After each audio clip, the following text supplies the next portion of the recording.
30 سال کے ہو گئے، بچیاں 28 سال کی ہو گئی، کیوں نہیں شادی ہو رہی؟ کہا جہیز نہیں بن رہا ہے۔ یہ بھکاری کب تک گھومتے رہیں گے؟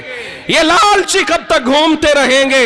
یہ ریزن کب تک گھومتے رہیں گے کہ معاشرے کی بیٹیوں کے اوپر انہیں ترس نہیں آتا؟ کیا اپنی بیٹیوں کی طرح اپنے بھائیوں کی بیٹیوں کو سمجھنے کی کوشش نہیں کرنی چاہیے؟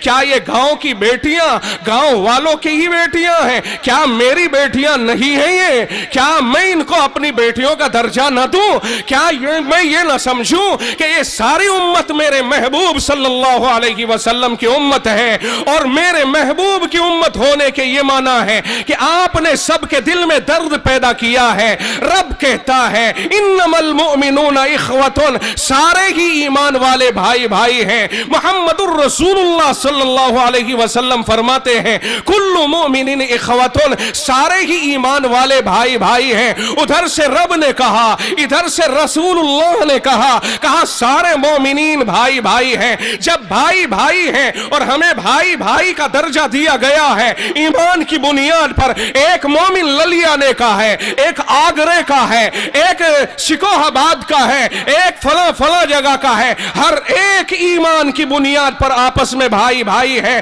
کیا وجہ ہے؟ جب رسول اللہ یہ فرما رہے ہیں کہ تمام مسلمان تمام مومنین کجسد واحد، ایک ہی جسم کی طرح سے ہے، تو جب ایک ہی جسم کی طرح سے ہے تو جسم میں تو انگلی بھی ہے، ہتھیلی بھی ہے، آتے ہیں۔ یہ مثال جو حدیث پاک میں مومنین کی فرمائی کہ ایک جسم کی طرح سے ہے، اس کے معنی یہ ہوئے کہ جس طرح جسم کا کوئی حصہ اگر پریشان ہو جائے پورا جسم اکٹھا ہو کے اس کی مدد کرتا ہے، اسی طرح اگر امت کا کوئی فرد پریشان ہو جائے، کوئی تنگ ہو جائے، پوری امت کی ذمہ داری ہے اس کی تنگیوں میں اس کا ساتھ دے، اس کے لیے سہولتیں فراہم کریں۔